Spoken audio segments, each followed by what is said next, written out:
Então, continuando, hoje é dia 5 de setembro de 2018, aula para medicina, e eu estou falando agora sobre placenta e sobre as partes finais relacionadas com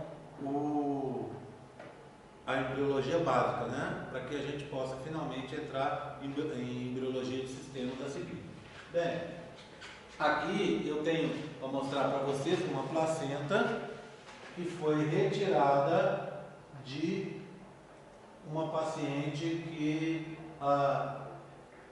teve que realizar uma retirada das tubas uma retirada de uma tuba devido a um aborto, a uma implantação ectópica, tá? Então, vê bem, o que você tem aqui? Você tem essa estrutura grande aqui atrás, tá vendo? Tá? A luz está atrapalhando um pouco, mas é uma bola, tá vendo? Essa bola é o quê? É o local onde está se desenvolvendo o bebê, que é aquele saco gestacional que é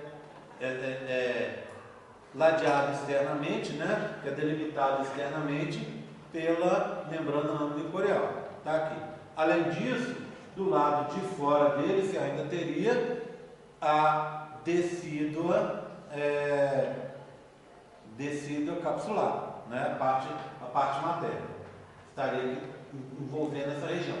O que me interessa está aqui embaixo, tá vendo? Essa região que está aqui, ó, é a placenta. Essa placenta, ela é subdividida em áreas. Olha uma área bem delimitada aqui, tá vendo? Aqui tem outra bem delimitada, essa aqui se rompeu, essa aqui está mais ou menos, essa região toda aqui se rompeu, porque ao retirar esse feto ali da tuba, ficou rompido algumas regiões.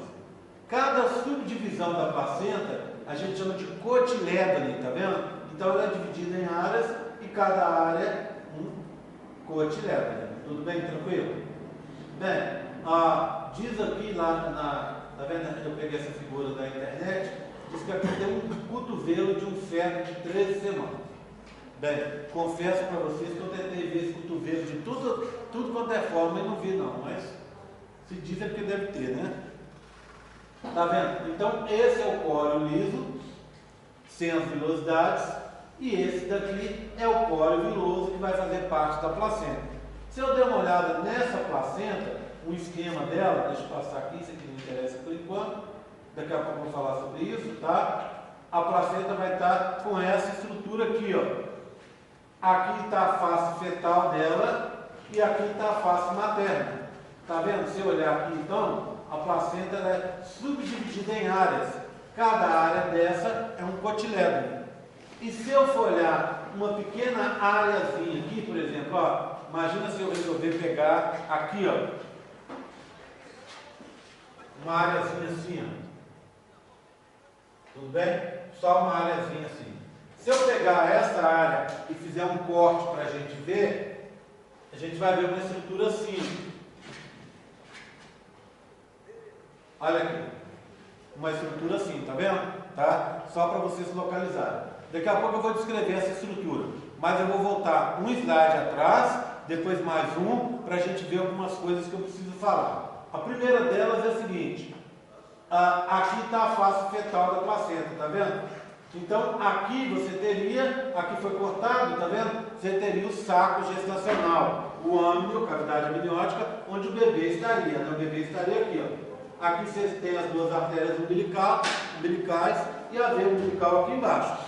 E aqui o cordão umbilical também revestido pela epitélio amniótico. Tranquilo? Bem, olha um monte de vasos aqui, tá vendo? Os vasos coriônicos aqui se lançando em direção a esses cotilédones.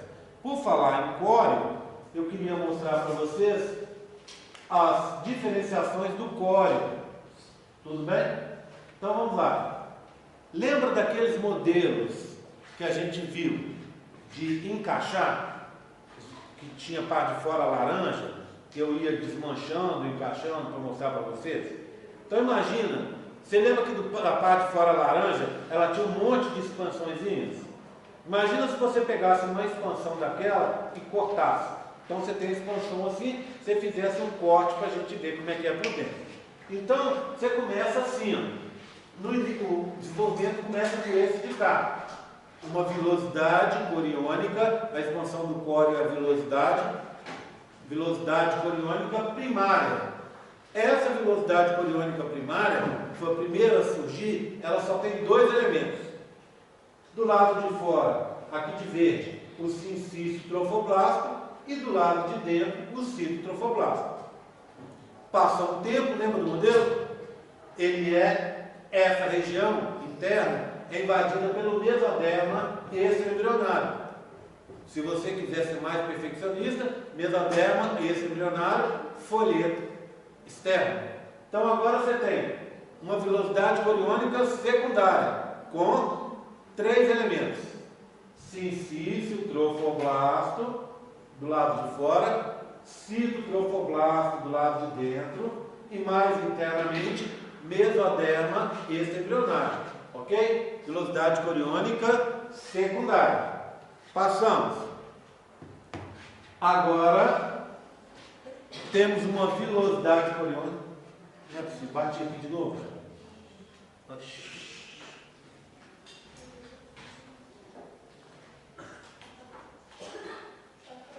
Acendeu. Aceso. Deixa eu ligar de volta. Quando está ligando, teve gente que não ganhou uma caixa de bombons, mas ganhou alguma coisa, né? Não é verdade? Ok? Não sabe nem o que é, que já está agradecendo? Tem um monte de pedrinha aí. Aí. Mostra não, mas vou ver tudo família, hein? Eu acho que eu mereço alguma coisa pela perninha cruzada. Merece, com certeza. Espera aí. Vou dividir aqui. Então fico te devendo da perninha cruzada, que é muito bom. Vai, filho, carrega. Ó. Pronto. Bem, aí o que acontece? Olha aqui, ó. Essa que está aqui é uma velocidade coriônica primária, secundária, terciária. O que você tem nessa velocidade coriônica terciária? Ela foi invadida por vasos sanguíneos. Para que você precisa de vasos sanguíneos aí? Né? Ah, sai do WhatsApp, gente.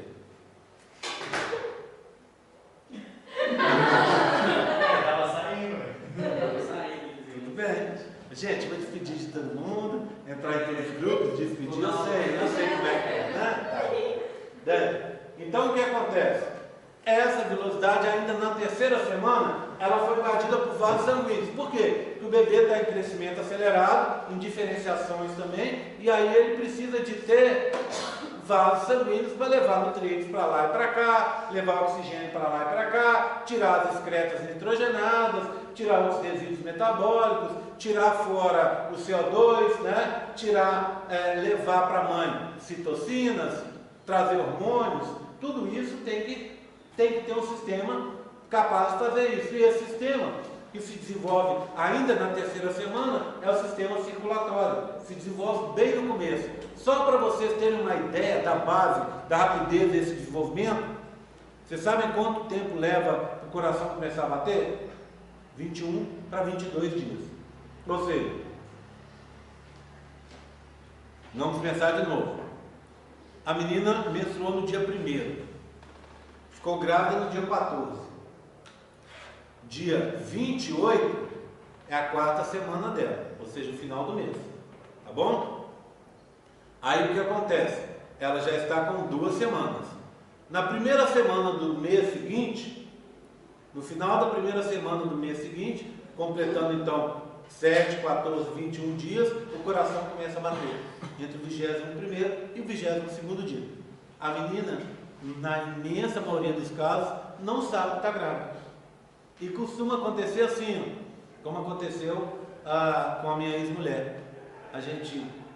Ela achou que estava grávida, a gente foi ao médico e ela não confiava, sabe aquela história de casa de ferreiro, espeto de pau? Não confiava em exame de farmácia, apesar de ser bastante seguro e bastante confiável.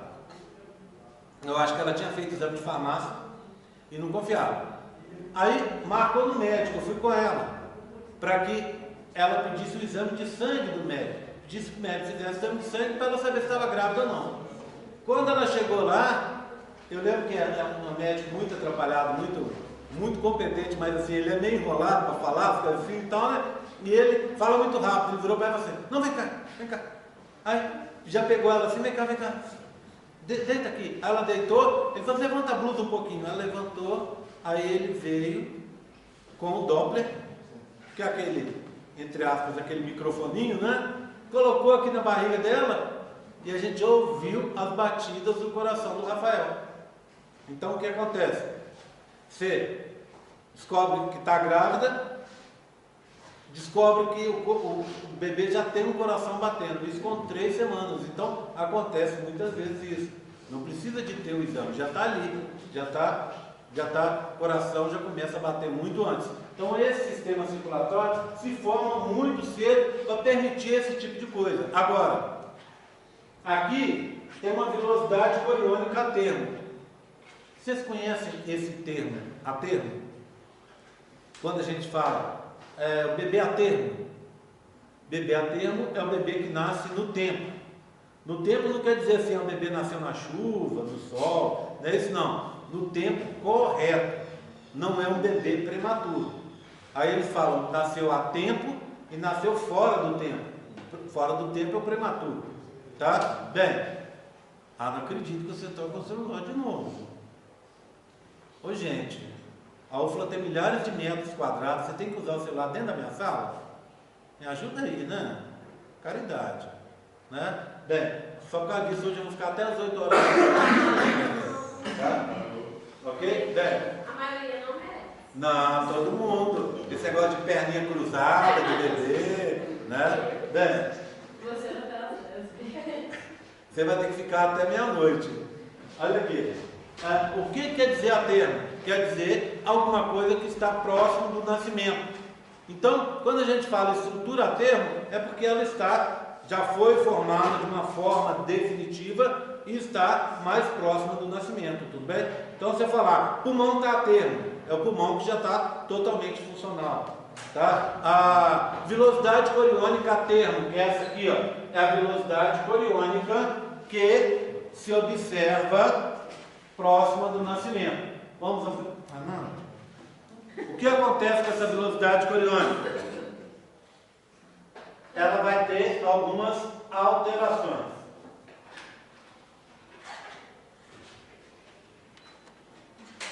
Bem, primeiro, os vasos ficaram de calibre maior. Por quê? Para facilitar o transporte. Segundo, os vasos ficaram mais periféricos, também para facilitar o transporte. A camada de fora, que é o sincício trofoblasto, afinou. E a camada de dentro, que é o citotrofoblasto, sumiu. E virou uma estrutura de ancoragem que a gente chama de manto citotrofoblástico. Então, agora na velocidade coriônica a termo, sincício mais fino, vasos de maior calibre, localizados periféricos e sem citotrofoblasto. O que o cito fez? Lembra como é que era a história?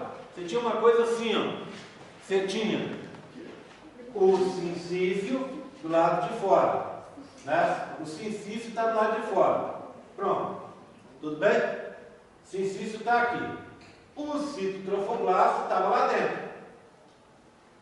O citotrofoblasto está aqui dentro. Tá? Dentro dele há o mesoderma com os vasos. Então o vaso sanguíneo está vindo aqui, ó, fazendo essa volta aqui. Pronto. Tudo bem? O que aconteceu com essa camada que é o citotrofoblasto? Essa aqui de fora vai diminuir, ó, vai ficar fininha. Vou tirar um pedaço dela aqui para a gente não ter muito trabalho. Ó. Então ela vai ficar fininha, bem fininha, para facilitar o transporte. Então o sincício ficou mais fino. e o cito desapareceu. Na realidade, ele fez assim, ó. Ele passa por fora do sincício, então você tem um sincício aqui, o cito vai passar por fora dele, e aqui ele vai fazer umas expansõezinhas assim, ó, para ancoragem. Essas expansõezinhas de ancoragem, que a gente vai ver aqui, ó, começando a se formar, que vai crescer para fora aqui, essa expansão é o manto citotrofoblástico. Está aqui, ó, manto citotrofoblástico, que serve para ancorar a velocidade na descida ao basal. Por que você precisa ancorar? Porque por enquanto você está tornando a velocidade mais funcional para transporte, mais perigosa de se romper. Então não é muito comum, mas assim, não é incomum que aconteça a ruptura dessas velocidades, que a gente chama de descolamento de placenta, não é isso? A partir aí do 5º mês. Então, vê bem, o que acontece? Essas velocidades, elas ficam frágeis, porque toda aquela estrutura que você tinha foi remodelada para facilitar o transporte, mas fragilizou a velocidade. Aí ela se rompe. Vê bem. Uma coisa que eu sempre ouço quando dou aula é aquela história de que a pessoa está grávida e menstruando. Gravidez e menstruação, vocês aprenderam muito bem, né, lá na fisiologia, que é impossível. Menstruou, o endométrio vai embora. E aí é aborto, não tem gravidez e menstruação. Mas uma das coisas que eu ouço sempre, e vocês como médicos e como ginecologistas e obstetras, espero que todo mundo siga, né? Vocês vão ouvir muito essa história, a pessoa chegar e falar: olha, eu estou grávida e menstruando, a minha vizinha está grávida e menstruando, a minha tia, a minha não sei o que, aconteceu isso com ela. Bem, é impossível. Por quê? Menstruou, saúde, o endométrio é lavado, vai embora e junto vai o bebê. É aborto espontâneo, não é? Tudo bem?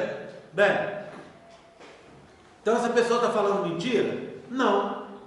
Teve um sangramento, mas por desconhecimento dela, ela associou isso com a menstruação. Esse sangramento pode ter algumas origens. A mais comum das origens nesse momento é um ressecamento da vagina, efeito da presença de níveis elevados de progesterona. A vagina resseca e a própria fricção do pênis ali no ato sexual acaba o quê? Fazendo uma ruptura, fazendo um machucadinho na vagina e sangra. Aí ela tem um ato sexual à noite, chegou de manhã cedo, olhou, tinha umas manchas, umas gotinhas de sangue na calcinha. E ela associou isso com uma menstruação. Tá? Aí não é uma menstruação. Ela não teve ato sexual, mas está sangrando. Pode ser também que a própria vagina, por ficar tão ressecada, ela se rompa. Ela tem micro rupturas que acabam dando essas gotinhas de sangue, tudo bem? Mas é um sangue diferente, é sangue mesmo. Não é aquele sangue menstrual que é misturado com pedacinhos de endométrio, que é um sangue mais escuro, não é isso? É diferente o sangue. Mas veja bem, a sua paciente não vai saber. E você, como médico, não pode deixar explicar para ela e falar: se tem esse tipo de sangue, você não precisa nem vir. Claro que não. Qualquer sangramento é risco. Por quê? Porque a sua paciente pode não saber distinguir esse sangramento de um sangramento proveniente da ruptura das velocidades coriônicas. Está rompendo, você está tendo descolamento, a menina está tendo descolamento de placenta. E o descolamento de placenta, se você não cuidar, não ver o que está acontecendo, pode evoluir para um aborto. E aí o sangue aqui é diferente. É um sangue mais escurecido, né? Não vai pedacinho de tecido, mas pode ir um ou outro pedaço, tá? Então essa é a segunda possibilidade de sangramento. A terceira e última é o do aborto mesmo. Ela começou a ter o aborto e aí é aquele sangramento menstrual. Então, diga para o seu paciente o seguinte: sangrou, me procure. Aqui está meu WhatsApp. Qualquer horário que acontecer, se acontecer isso, me procure. O que você vai fazer com ela? Vai ficar de repouso em casa, absoluto. só vai levantar para ir no banheiro, tá? E para tomar um banho, de preferência rápido e sem exagerar.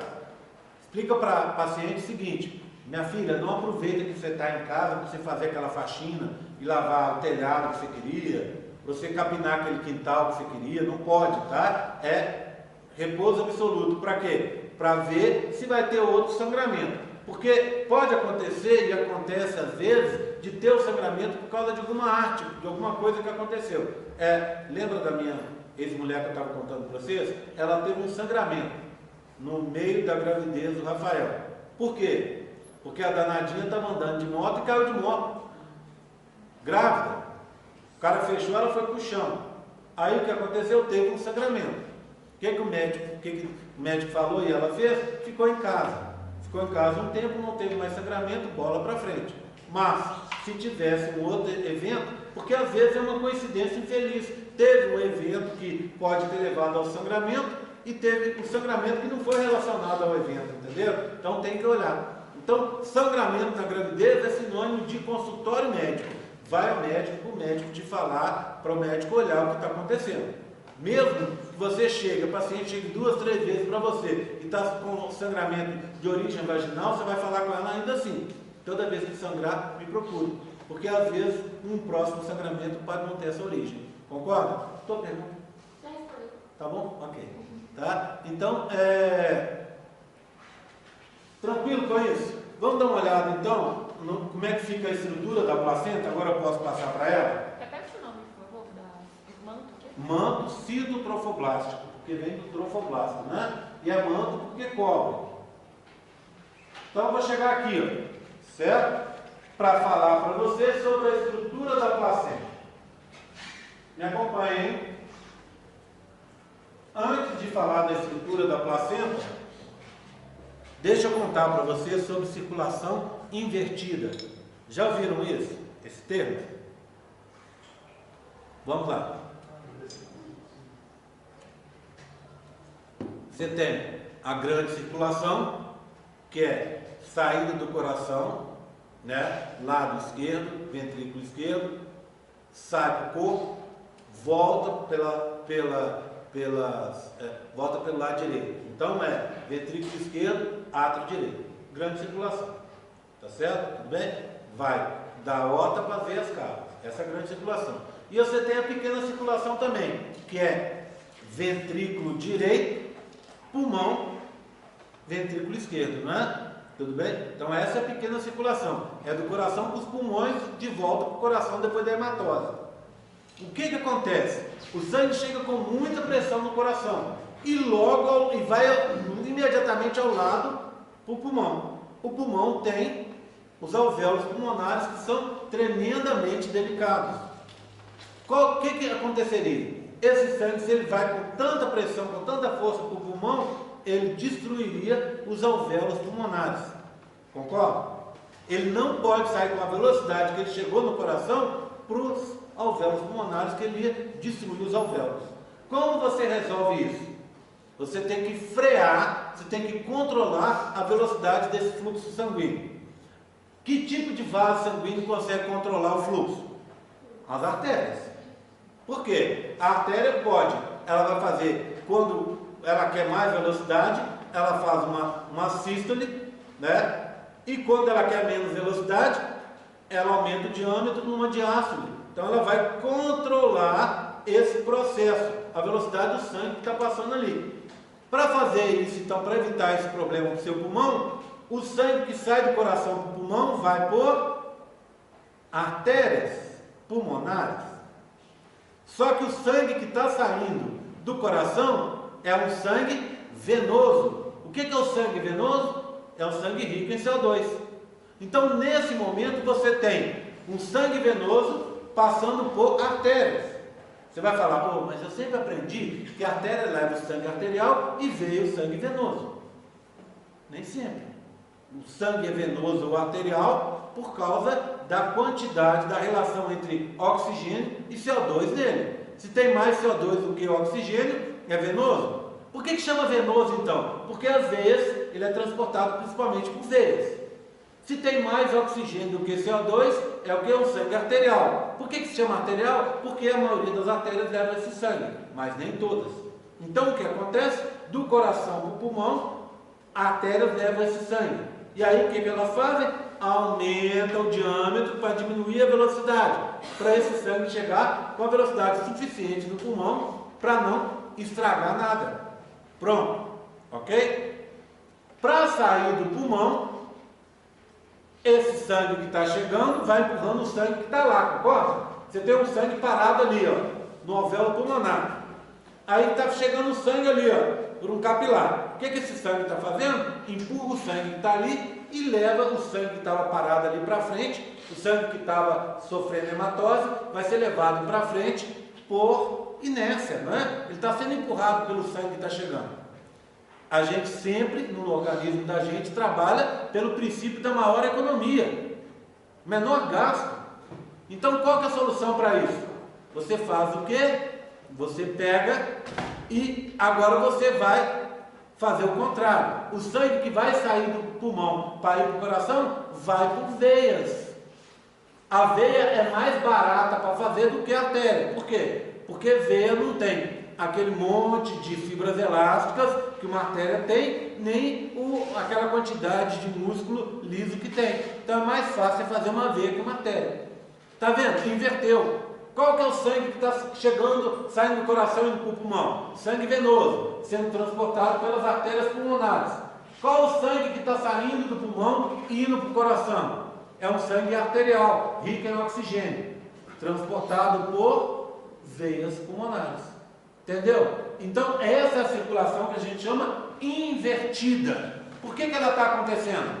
Para preservar a estrutura dos alvéolos pulmonares. Tudo bem? Isso acontece em nós, adultos. Mas acontece também no bebê. Aonde? Nas vilosidades coriônicas. Por quê? Porque a vilosidade coriônica é tão sensível quanto os alvéolos pulmonares. E lembra como é que a circulação do bebê? Ela é muito mais elevada, o sangue circula muito mais rapidamente do que com a gente. Por que é tão elevado?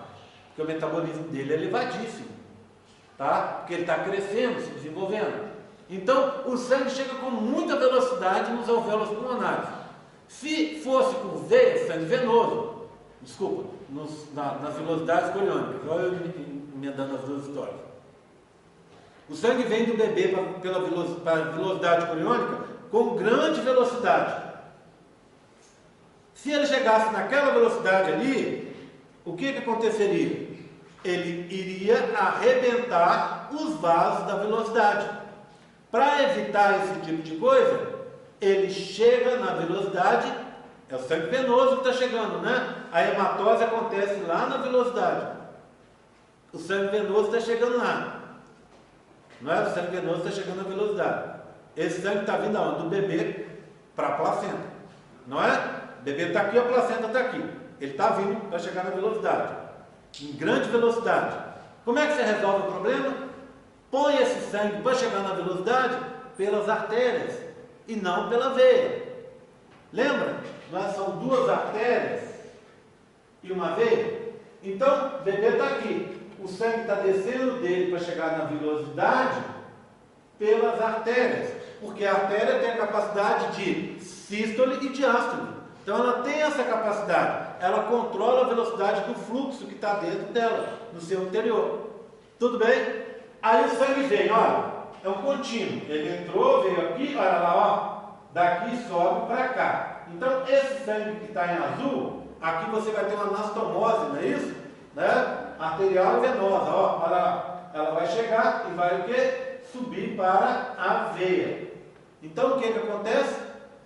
Vai subir por aqui, é um sangue agora que foi oxigenado, sofreu hematose, e sangue que está subindo e indo em direção ao bebê. É um sangue arterial, mas que agora é levado por uma veia.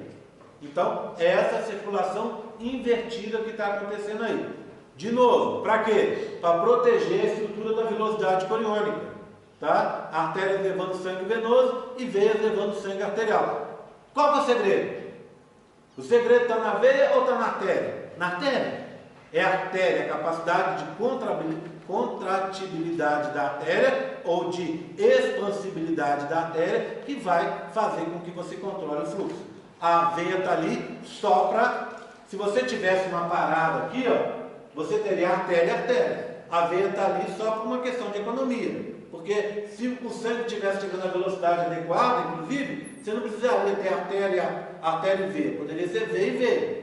Se o sangue estivesse dando uma parada aqui e depois precisasse ser impulsionado para cima sozinho, você teria artéria e artéria. Concorda comigo? Tá? Aí uma vez alguém fez o seguinte comentário simplista para mim. Por que não muda o nome então? Por que não chama essas duas artérias de veias e chama as veias a veia de artéria? Assim, parabéns! Você acabou de destruir com uma ciência que está aí há 300 anos, que é a histologia. A histologia diz que a veia tem características de veia e a artéria tem características de artéria. Concorda comigo? Então não é por aí, não é por decreto, não tem como. Veia, artéria, artéria. Não é verdade? Se você fizer histologia, você sabe. Dava uma lâmina para você, você tinha que saber se era veia ou artéria, não é? Não é assim? Então não tem como fazer esse tipo de coisa, tá? Ok? Tudo bem? Tranquilo? Então, é essa circulação invertida. Vamos dar uma olhada em umas outras coisas interessantes aqui, ó. Vou dar um zoom aí. Olha aqui, ó. Vou dar um zoom aqui, ó. Só antes de seguir, eu vou falar de novo de circulação invertida. Mas antes de seguir, repara numa coisa. Como é que é aquele nome que você me perguntou? Manto citotrofoblasto. Cadê ele? Olha ele aqui, ó. Tá vendo? Ele tá, essa aqui é a tecido basal, ó, organizada. Lembra que eu falei que quando surgia a placenta você organizava a bagunça? Tá aqui, ó.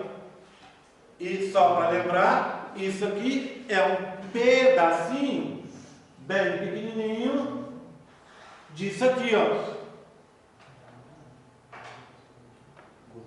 Seria um pedacinho assim, não é? Ó, como eu já mostrei há algum tempo, deixa eu mostrar de novo. Seria um pedacinho assim, tá vendo? Bem pequenininho, né? Tá bom? É o que a gente está vendo. É a unidade funcional dela, da placenta, tá? Então, olha aqui, ó. Opa, vem pra cá de novo. E aí eu vou dar o zoom. Tudo bem? Aqui. Eita, rebelde. Pronto. Então, aqui é a velocidade coriônica. Que velocidade coriônica é essa? É terciária. Por que ela é terciária? Porque tem vasos ruins. Depois ela vai virar uma velocidade coriônica termo. Está virando, né? Porque olha aqui, ó. Olha aqui, ó. Então, essa expansão aqui é da velocidade. Está prendendo a velocidade lá na descida basal. Aqui. Está mostrando uma, mas existem várias. Aqui provavelmente teria uma outra expansão dessa, ó. Aqui também, ó, para segurar. Esses aqui seriam então, os tais dos mantos citotrofoblastos, que servem para ancorar essa velocidade aí no útero, para segurá-la na posição certa ali. Tudo bem? Tranquilo? Estão entendendo? Tá? Agora um outro detalhe, antes da gente seguir. Lá nos livros de anatomia, veia é de que cor e artéria é de que cor? Vamos lá? Veia. A veia é azul. E a artéria? Vermelha. Por que isso, hein? Porque por causa do estado de oxigenação do sangue que tiver lá. Se você tiver um sangramento e o sangue sair vermelhinho, é uma artéria que foi rompida. Se ele sair mais escurecido, mais puxado para o escuro, para o roxo, para o azulado, é uma veia que se rompeu. Então, se você vê uma pessoa que sofreu um acidente de moto, que está ali, está numa poça de sangue, pela cor do sangue você sabe da gravidade da história, se foi uma veia ou se foi uma artéria que se rompeu. Tudo bem? Então, só lembrando, aqui então eu tenho o quê? Aqui eu tenho, deixa eu puxar para o meio de novo, tá? Vou puxar para o meio. Só trazer para cá, ó. Pronto, tá? Então, o que eu tenho chegando aqui? Eu tenho chegando o sangue da mãe, não é isso? O sangue da mãe está chegando aqui, ó. Está chegando através de uma artéria, não é? Essa é uma artéria. E vai ser puxado de volta por uma veia. Ok? Tranquilo? Não, Oi? calma. O sangue não ia do feto para a placenta via artéria. Calma, que pressa é essa? Calma. Tudo bem? Estou falando do sangue da mãe. Agora vamos falar do sangue do bebê? Tá? Aí a gente junta a historinha toda. Lembra que eu falei que fazia umas lacunas? Então você tinha uma estrutura assim, tinha um vaso, imagina o vaso. O sangue está vindo de lá para cá. Aí rompeu. Puf! Fez um buraco aqui, ó. Fez um buraco, uma lacuna, buraco no tecido. Esse sangue vaza aqui e depois ele para um pouco aqui e sai. O que o bebê faz? Põe a velocidade coriônica aqui, ó, para conseguir o oxigênio que ele precisa, os nutrientes, e jogar fora o lixo que ele quer descartar, não é? O que a placenta fez? Organizou a bagunça. Então, como é que é? O sangue cai de novo no espaço. A gente não chama isso aqui de lacuna, não. Esse aqui vai ser o seio. Seio não é espaço? Seio interviloso. Interviloso. Por quê? É um espaço entre as vilosidades. Um seio é separado de outro por um septo. Septo e interviloso. Seios e septos, tá bom? A placenta ela é composta de seios e septos e de subunidades maiores que eu já expliquei para vocês, que se chamam cotilédones, tá bom? Ok? Pronto. Tirei aqui. Então, só para mostrar que o sangue estava chegando do jeito certo que vocês me contaram, não é? Chegando pelo vermelho e saindo pelo azul. Pronto. Chegando pela artéria e saindo pela veia. Mas repara numa coisa agora no feto. Olha lá no feto. O sangue do feto. Se eu for olhar vermelho e azul, vou te dizer o seguinte. Azul seria veias. E esse aqui seria uma artéria. Não é? Não. Essa aqui, essas duas são artérias. E essa aqui é uma veia. Tá vendo? É invertido. Porque, no final das contas, a cor aqui também acompanha o estado de oxigenação do sangue. Certo? Lembra lá da ligação da hemoglobina? Hemoglobina oxidada ou não, tá vendo? Então é isso aí, ó. Então, aqui a coloração é diferente. Tá? Tudo bem? Mantenha a coloração do sangue oxigenado ou não, dependendo, mas ou seja, eu vou pintar a veia aqui, que eu deveria pintar de azul, vou pintar de vermelho, e a artéria que eu deveria pintar de vermelho, eu pinto de azul.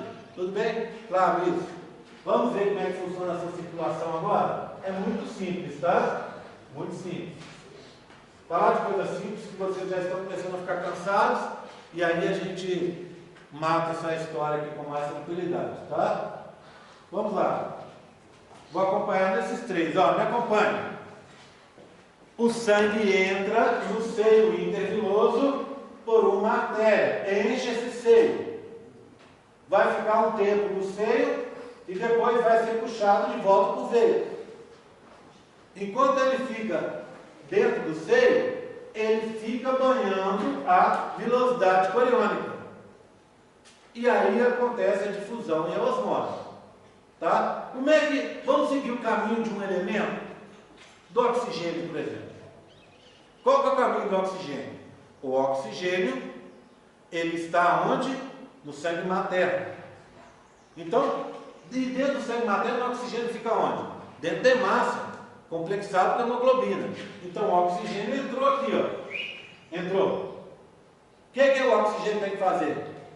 Dissociar da hemoglobina, sair da hemácia, cai no plasma. Aí ele tem que atravessar a velocidade coriônica para atravessar o endotélio e alcançar o plasma do bebê. No plasma do bebê, ele vai agora entrar para dentro da hemácia e se associar de novo à hemoglobina. E nesse caso é uma hemoglobina mais ávida por oxigênio, que a gente chama de hemoglobina fetal. Lembram disso? Então facilita o transporte. Bem, aqui, então ele tem que fazer esse caminho aqui, ó, daqui para cá, não é? Ele tem que fazer esse caminho aqui. Como é que funciona para ele fazer esse caminho? Ele tem que atravessar essa estrutura que é o sincício, mais o citotrofoblasto, mais o mesoderma extraembrionário, mais o endotélio do vaso. Bem, eu estou desconsiderando aquela modificação que acontece na placenta a termo, na velocidade a termo, tudo bem? Ok? Tá? É só você, se for uma velocidade a termo, você considerar as modificações, tudo bem? Como é que eu chamo isso? A união de sincício, cito, mesoderma e endotélio do vaso. Eu chamo isso de barreira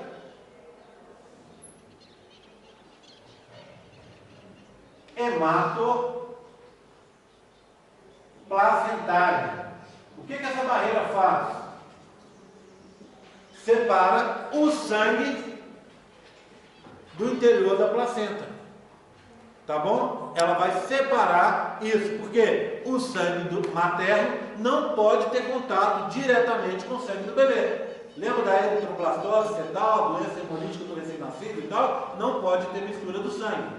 Então, a transferência de elementos se dá por difusão, se dá por transporte ativo, se dá por osmose, tá? Mas não pode acontecer do sangue da mãe misturar com o sangue do bebê. Lembra da história? Se o sangue da mãe for negativo, ele vai criar anticorpos contra o sangue do bebê. Se o sangue do bebê for positivo em relação ao fator RH. E aí os anticorpos vão atacar o sangue do bebê. E aí pode ocasionar um processo de destruição, de hemólise desse sangue. O bebê pode ficar anêmico por causa disso, pode até morrer por causa disso. Tá bom? Só lembrando da eritroblastose fetal. Como é que é a história? Só relembrando.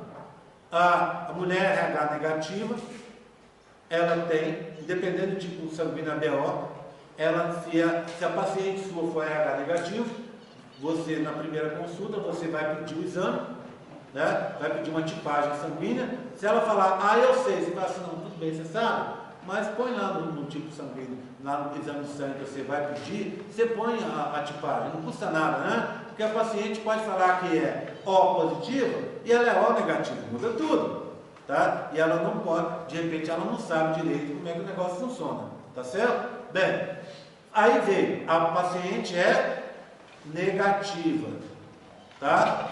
Paciente é negativo, cuidado. O companheiro dela é positivo, redobre o cuidado, porque esse sangue materno pode ter condição de atacar o sangue do bebê. Ou, por outro lado, você não sabe o companheiro dela, ela não te disse, o companheiro não está acompanhando, você não tem, está numa situação que você não tem liberdade para pedir esse tipo de coisa. Então tem que tomar um cuidado maior. E não é só aquele cuidado que eu estou contando para vocês, que acontece naquela situação, porque o tradicional da eritroblastose é, a mãe teve um filho e ela vai atacar no segundo filho. É verdade, na maioria dos casos é isso, mas tem gente que não funciona assim. Imagina, lembra da ruptura das velocidades coriônicas do descolamento placentário? Imagina se a menina tem esse descolamento no 5º mês, rompeu, misturou o sangue dela com o sangue do bebê, e essa menina, diferente da maioria das pessoas, ela é muito sensível a esse tipo de coisa. Lembra do negócio da alergia? Nem todo mundo tem alergia igual. Alguém tem alergia mais forte, alguém tem alergia mais fraca, etc, etc. Não é? Então ela é muito alérgica a isso. Então o que aconteceu? Ela criou os anticorpos em grande quantidade rapidamente. E no momento do parto, esses sangues é quase certo que vai ter uma pequena mistura de sangue. Então, naquele momento do parto, que você está retirando o bebê e tal, o sangue mistura e ela pode atacar o bebê de novo. Então, tem que ficar atento a esse tipo de situação, tá? Existem sinais que alguma coisa não está bem, que você precisa ver, tá certo? Aí, o que faz? Tem uma vacina, não é isso? Tem uma vacina que você dá para bloquear esse ataque. Se tem dúvida, vacina a mãe, tá? Vacina a mãe para garantir que não vai ter nenhum ataque, tá? Não vai ter nenhum problema. Tudo bem, tranquilo? Tá? Entenderam então como é que funciona o negócio? Não tem um contato direto, tá? Aí os elementos que estão mais concentrados aqui vão alcançar o sangue do bebê, do feto aqui, através de difusão, se forem pequenos e transportáveis por essa situação aí. Se forem maiores, tem que ser transporte ativo. Bem, vamos dar uma olhada nessa barreira, só para a gente lembrar uma coisa. Eu tenho aqui, ó, para mostrar aqui uma coisa. Deixa eu passar alguns slides para trás, tá? Lembra aquele slide que eu saltei? Agora é a hora de voltar para ele. Olha ele aqui, ó. Isso aqui são dois cortes de uma velocidade coriônica, com uma marcação de mundo histoquímica, tá? O que você fez a marcação? Essa marcação foi feita com um tipo celular para indicar a presença de um tipo celular que se chama célula de Hofbauer. Essa célula de Hofbauer, então, está presente toda vez que tem essa coloração aqui, está vendo? Mais escura. Certo? Bem, então ela está bastante presente aí. Já ouviu falar da célula de Hofbauer? Célula de Hofbauer, F-O-F.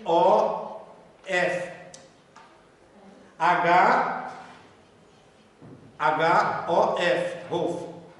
B-A-U-E-R, Hofbauer. Tudo bem? Fez sentido agora, né? Dá até medo de pensar o que eu tentei fazer da primeira vez. Troquei as letras todas, né? Tudo bem? Célula de Hofbauer, ela faz parte do sistema mononuclear fagocitário. Como é que é o sistema mononuclear fagocitário? É o sistema que lá é monócito no sangue, lá no tecido conjuntivo é macrófago. Que lá no pulmão é a célula de poeira, que é o que? Um tipo de macrófago que fica no pulmão. Que lá no fígado é a célula de Kupfer, que é um tipo de macrófago. Que lá no meu encéfalo é micróglia, um tipo de macrófago que vira lá, que vive lá. Lá no meu osso é osteoclasto.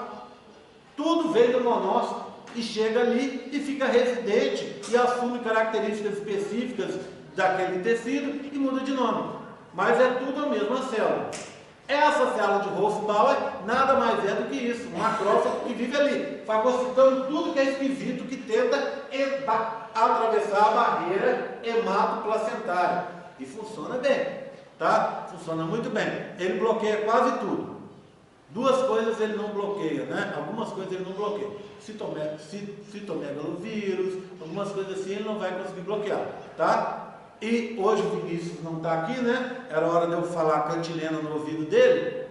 Não bloqueia a nicotina, né? Nicotina é terrível. Terrível. Nicotina é uma coisa horrorosa, tá? Porque ela causa dependência. Na verdade, cigarro é uma coisa horrorosa. Você está fumando, botando para dentro de você uma coisa que tem mais de 300 compostos que são que tem um potencial nocivo para você. E alguns assumidamente cancerígenos. Querem ver? No meu doutorado eu trabalhei com câncer de pele, com melanoma. Tá? Mas tem gente que estudava, tinham modelos, muitos modelos, os primeiros modelos de câncer de pele foram feitos com carcinoma base celular. E aí, como é que você faz um carcinoma? Que é o câncer de pele mais comum. Outro dia mesmo eu encontrei lá no supermercado, ali no REX, um professor da UFLA, que ele, amigo meu lá da academia, e que ele tinha sumido. Aí ele falou assim, eu operei de um câncerzinho de pele aqui. Aí eu já dei uma olhada e falei assim, carcinoma base celular. Né? Fiquei quietinho. E normalmente o que acontece com essas operações é que tira um pedaço assim maior, né? Eu conheço um cara, por exemplo, que ele perdeu metade do nariz porque retirou o câncer e retirou um pedacinho do nariz. Esse professor estava aqui, só com uma marquinha aqui, falei, sabe que legal. Aí eu olhei para a cara dele e falei assim, muito bem feita a operação. Aí ele me contou sobre a operação que foi feita em Belo Horizonte, tal. Sobre esse carcinoma, existem modelos de laboratório para a gente estudar o carcinoma. Sabe como é que você faz? Porque o melanoma, a gente recebia uns ratinhos que desenvolviam naturalmente o melanoma. Então a gente tem essa linhagem de ratinhos. Do carcinoma base celular, mais fácil de você estudar.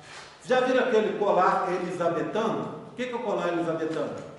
Aquele conezinho que põe na cabeça do cachorrinho, do gatinho e do bichinho. Você faz um colar elisabetano mini, para você botar na cabeça de um ratinho. Um mini colarzinho, grampeia aquilo ali, na cabecinha dele, para ele não se lamber. Aí você vem nas costas dele aqui, raspa os pelos e pinga um dos constituintes mais famosos do cigarro, o alcatrão. Você pinga, porque lembra, a nicotina dá o vício e o alcatrão dá o câncer, vamos dizer assim, tá? Aí você pinga o alcatrão nas costas do ratinho e deixa. Não deixa ele com outro ratinho, com o outro ratinho não lamber e dá câncer para tudo quanto é lado, né? Então fica só ali na pelinha dele. O que acontece? Algumas poucas semanas depois, você já pode sacrificar o ratinho ou usar para o experimento, porque causou câncer. Tá vendo? E é isso que as pessoas colocam para dentro quando estão fumando, né? Claro que cada um faz o que quer da vida, mas pensa bem que aí você está botando alguma coisa que é comprovadamente maléfica, que vai causar um malefício para você mesmo, né? Então, assim, você está ampliando a chance de você ter um câncer em mais de uma centena de vezes, vamos dizer assim. Tá certo? Tudo bem? Então, estava contando dessas células porque elas fazem isso, mas elas não são perfeitas. O mais conhecido agora, elas andam muito no noticiário, é por causa do vírus da Zika. O que o vírus da Zika faz? O vírus da Zika é muito esperto. Ele entra, vai atravessar a barreira. Quando essas células de Wolff-Bauer chegam para atacá-lo, sabe o que ele faz? Ele invade a célula de Wolff-Bauer. Lembra da história dos vírus? Vocês devem ter aprendido isso para trás aí também. Lembra da história do ciclo lítico e ciclo lisogênico? Ele entra e assume o ciclo lisogênico. O que é o ciclo lisogênico do vírus? É o vírus entrar e se incorporar no DNA da célula hospedeira, fica escondido lá dentro. Então é isso que o vírus da Zika faz. Ele entra e ataca a célula que iria destruí-lo, entra para dentro dessa célula e se esconde lá dentro. Espera ter uma condição melhor para que ele possa sair do ciclo lítico, destruir a célula, depois de ter se multiplicado aos milhões, se multiplica e aí consegue cair para dentro do sangue do bebê. Bem, pensa no bebê. O bebê está se desenvolvendo num sistema que a gente diz assim, imunologicamente privilegiado. O que quer dizer imunologicamente privilegiado? É que dentro ali da placenta não tem contaminação por bactérias, por vírus, por nada. Ele está num ambiente, entre aspas, puro. E como é um ambiente, entre aspas, puro, você não investe, a mãe não investe em defesa do ambiente, não é? Ela não investe em defesa, mesmo porque se ela investir muito em defesa ali, ela atacaria o bebê, que é um corpo estranho. Então, o que esse vírus da Zika faz? Ele entra, invade o corpo do bebê para se desenvolver e vai para o tecido cerebral. Ali o que acontece? Ele vai se desenvolver, vai multiplicar e vai atrapalhar o desenvolvimento encefálico, dando origem, por exemplo, à microcefalia.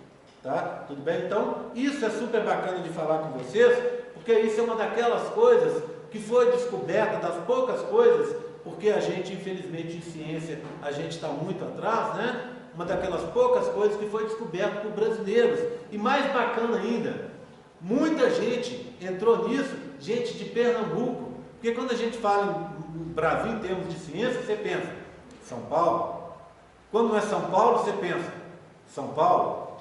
Quando não é São Paulo e São Paulo, aí você pensa no Rio de Janeiro, pensa em Minas, né? E aí depois que viriam os outros lugares, que tem menos investimento ainda. O bacana é que a história do vírus da Zika, esse problema, a relação dele com a microcefalia, foi descoberta por pesquisadoras, isso é mais bacana ainda, por mulheres, tá? Por médicas.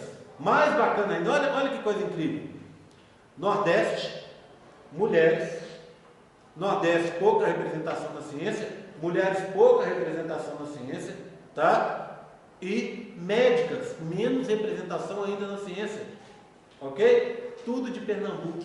Então elas descobriram, aproveitaram os investimentos, foram para outros lugares. Você tem parceria com universidades fora do Brasil e tal, e publicações maravilhosas comprovando um pouco sobre a biologia desse vírus da Zika. Muito bacana, né? Muito bacana. A gente tem que preservar muito as coisas maravilhosas que a gente tem aqui, né? Eu queria, segunda-feira eu não falei, porque segunda-feira eu não estava bom para falar, né? Estava derrubado mesmo de gripe, mas eu queria, domingo, eu achei assim que a gente tinha chegado no fundo do poço. Aí eu comentei com a minha mulher, falei assim, olha, A desgraça começou, todo mundo diz que a desgraça começou no 7-1, né? Que anda se prorrogando até hoje. Na verdade, a desgraça começou no 7-1, passou por outras coisas. Teve o Neymar dando show na Copa do Mundo lá, né? Dando a síncope lá na Copa do Mundo. Teve um monte de coisa acontecendo, né? Horrorosas por aí. E aí eu falei assim, falei para minha mulher, falei assim, agora para fechar a tampa do caixão, o Museu Nacional pegou fogo, né? Acho que fechou a tampa do caixão. Aí ela olhou bem para mim e falou assim, você não sabe? Você acha que isso é a tampa do caixão que está fechada? Pensa no próximo presidente que vai ser eleito aí você vai ver que aí, debaixo, no fundo desse poço, na hora que você olhar lá embaixo, ainda tem um ralinho para dar direito a compartimentos subterrâneos ainda, né? Então assim, não é brinquedo, né? Ok? Tudo bem? Então assim, a placenta, eu vou falar depois sobre gêmeos, que é a última parte da embriologia básica para mostrar para vocês, mas os gêmeos eu queria mostrar para vocês, inclusive com um filminho, tem um filme bacana sobre gêmeos, que eu queria falar para vocês, é quase assim, é uma coisa que tem que estar na aula de embriologia, porque é um assunto que todo mundo pergunta, né? Todo mundo pergunta. Eu acho que duas coisas que vou perguntar para vocês. 3. Qual é o sexo do menino? Desde a concepção já quer saber o sexo? Se ele vai ter olho azul, né? E qual é a chance de ter gêmeos? Tá certo? Então assim, nós vamos falar sobre gêmeos depois, vamos conversar bastante sobre isso. Eu vou contar para vocês, na aula de gêmeos, o caso de uma mulher, deixa eu lembrar o nome dela, esqueci o nome da criatura, uma norte-americana, que é um dos 2 únicos casos mundiais de nascimento de óctopus. Ela teve 8 filhos, certo? E o caso dela, inseminação. Mas os 2 casos de óctopus, na verdade o caso dela é mais conhecido e mais impactante até, porque o caso dessa mulher é o único em que os 8 sobreviveram. Isso foi em 2003, se eu não me engano, que ela teve os bebês. Alguns anos antes, teve um outro caso de óctopus, mas um morreu durante o parto. Então ficaram 7. Os que estão vivos até hoje, que já são adolescentes, são os filhos dessa mulher norte-americana. E eu não lembro o nome, mas daqui a pouco eu lembro para contar para vocês. Essa mulher, ela tem um caso muito interessante, porque ela gosta muito de bebês. Quando ela fez, e ela não gosta de marido, mãe solteira sempre. Quando ela fez essa inseminação para ter os óctopus, ela não fez para ter os óctopus, ela fez mais uma inseminação e nasceram 8, tá? Ela já tinha 6 de inseminações artificiais, e aí ela resolveu ter mais uma outra inseminação e calhou de ter os 8, e os meninos estão vivos aí até hoje, né? Para contar a história, e eu vou falar sobre a história dela, vamos ver se na aula que vem eu conto para vocês, tá bom? Combinado? Vamos encerrar por hoje. Vou fazer, alguém tem alguma pergunta sobre essa parte básica toda? Não, é só uma surpresa. A surpresa, segunda-feira, tá? Não estou enrolando. Surpresa é bom quando demora. Surpresa é bom quando demora, né? A partir de segunda-feira, pode ser até... Calma. Não fiquem nervosos. A surpresa é bom quando demora. E a surpresa, na verdade, eu estava contando para as meninas, ela está meio atrasada, porque eu andei doente e eu estou gravando a surpresa. A surpresa é gravada. Então, foi bom ter terminado essa fase, porque eu tenho uma surpresa sobre essa fase, algumas surpresas sobre essa fase, e depois, a próxima fase, que começa oficialmente a partir de segunda-feira, a gente vai ter surpresa para cada dia, tá? Então vai ter surpresa para cada dia, um monte de surpresa. Muita surpresa. Fala. As notas também, tá? Quanto às notas, gente, não precisa se preocupar com isso. 10 não, 10 é muito pouco. Você tem que ficar com 50 comigo, tá? Mas todo mundo que fizer tudo direitinho vai ficar. Bem, só para eu já dar uma pincelada, vamos prestar atenção, gente? Senão a gente não consegue terminar. Deixa eu dar uma pincelada sobre a distribuição das notas. Bem, eu sempre acho que pelo menos uma prova a gente tem que ter. Então não tem escapatória, tá? Tudo bem? Senão leva todo mundo na flauta. Infelizmente, eu sou assim.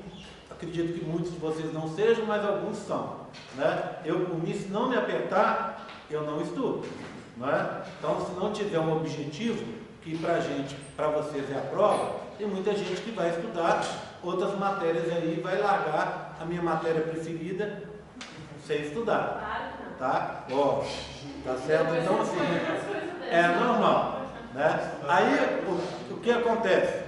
Então, tem que ter uma prova. Então, parte dos pontos vão ser de uma prova. A outra parte dos pontos, eu andei fazendo assim com as outras turmas. Eu dei 2 provas, tá? Dei 2 provas. Só que uma prova foi meio alternativa, diferente, que eu vario de um semestre para o outro. É uma prova que você tem que estudar, mas não é uma prova padrão. Esse período eu devo fazer isso também, tá?